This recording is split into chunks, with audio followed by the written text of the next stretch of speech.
Hey buddy, at my age, pushing 60 now, seen enough wars and handshakes to fill a book. I've learned that peace talks are like that old fishing line. Tangled as hell, but if you tug just right, you might reel in something worth keeping. Remember jawing about Trump's Canada quip? That was a laugh, but damn, let's swing over to the Middle East. It's got me all stirred up, after 2 long, soul-crushing years of this Gaza nightmare. Folks like you and me watching families ripped apart on the news, homes turned to dust. Trump's plan is finally showing some grit. Hamas just piped up and said yes to the meat of it, like coughing up all those hostages. What a goddamn tragedy it's been, dragging on like this. Makes my blood boil thinking of the kids caught in it. But hell, could this be the pivot point? Straight into the thick of it. Hamas laid their cards down October 3rd, and from where I sit, it's a hell of a shift. They're agreeing to let go of every last Israeli hostage they've got squirreled away. The ones still hanging on, maybe 20 or so tough souls, plus the bodies of those who couldn't hold out through this madness. And here's what gets me hopeful, buddy.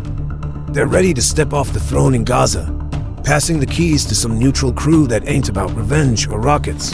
But they're not just rolling over, they're pushing for more back and forth on the details, like who gets sprung in the prisoner swap and how their tunnels get plugged without it feeling like total humiliation. Trump didn't skip a beat. He blasted out on Truth Social, sounding like the dealmaker I remember from his first go-round. Hamas has indicated they are ready for lasting peace. He straight up urged Israel to immediately stop the bombing, so those hostages can walk free without another senseless casualty. Netanyahu's folks jumped right in, saying they'd launch the first phase pronto, hitting pause on strikes in hot zones to grease the wheels. Trump's drawn a line in the sand. Sunday, October 5th, 6 p.m. our time, or it's all up in smoke. In my book, after all the hellfire, this Hamas nod feels like a crack of daylight, but I've seen enough false starts to know it could slam shut. What do you figure?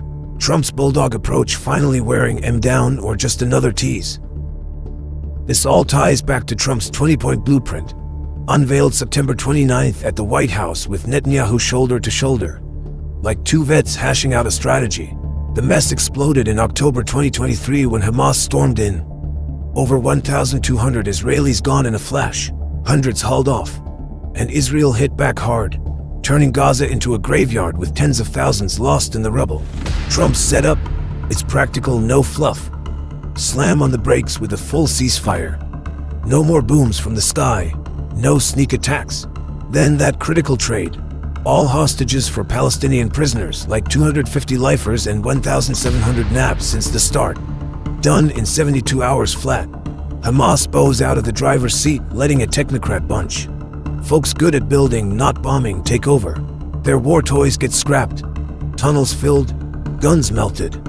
Under watchful eyes from abroad, maybe including Tony Blair, who's got his critics but knows the ropes from his prime minister days.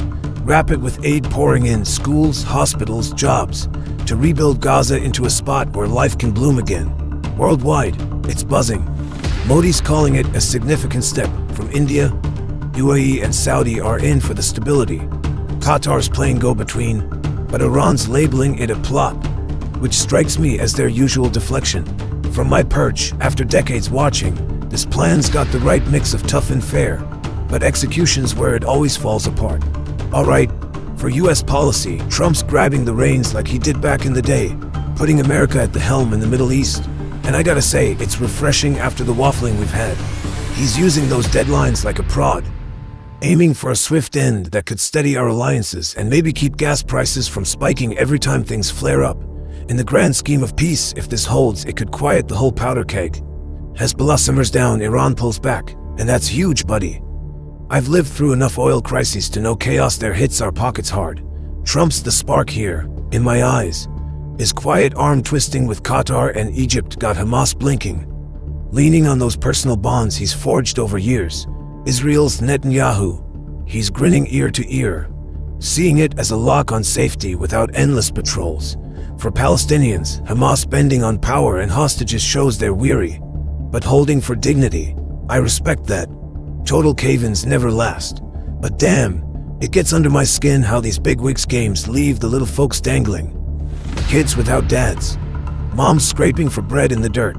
If the aid sticks and jobs follow, it could mend some rifts. Otherwise, it's just another cycle, and that wears on a guy like me who's seen too many. To frame it right, in the past from my perspective, Camp David 2000, Clinton corralled Barack and Arafat, dangling a two-state fix with land swaps and shared shrines. But Arafat walked, unleashing hell with the Intifada. Thousands dead, hope gutted, broke my heart back then. Oslo 93, big smiles, self-roll maps for Gaza and West Bank. The bombings and land grabs chewed it up. Proof that without follow-through, it's smoke. Trump's Abraham Accords, clever bypass, tied Israel to UAE for trade, ignoring Palestine but Gaza boiled on. This feels bolder to me, hitting the sore spot square, unlike those that danced around. Ongoing scraps, 2008 Gaza fight, rockets and raids, quick hush, or 2014's bloodbath, 2000 gone, no roots yanked.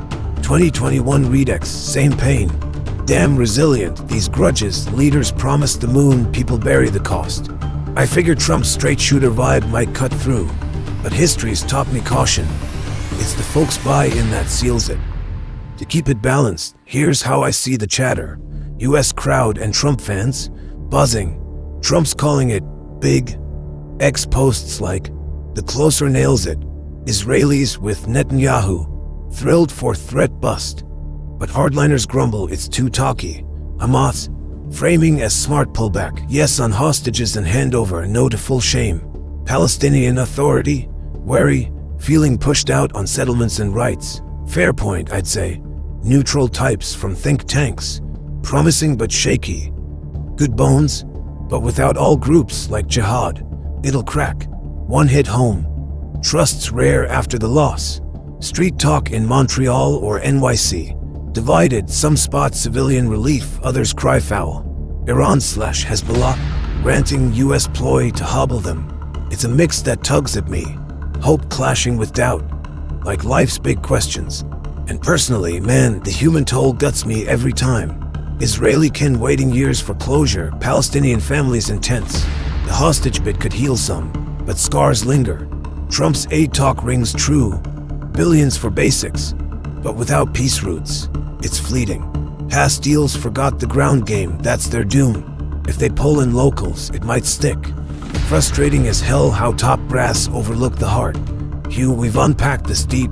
Huh? Facts, my angles, history, voices. My rap. Trump's push lights a fire after too much dark. Hostages home, quiet falls, rebuild calls. Damn aggravating how pride stalls healing. But Hamas yields sparks real shot. Risks, plenty quibbles, mistrust, spoilers.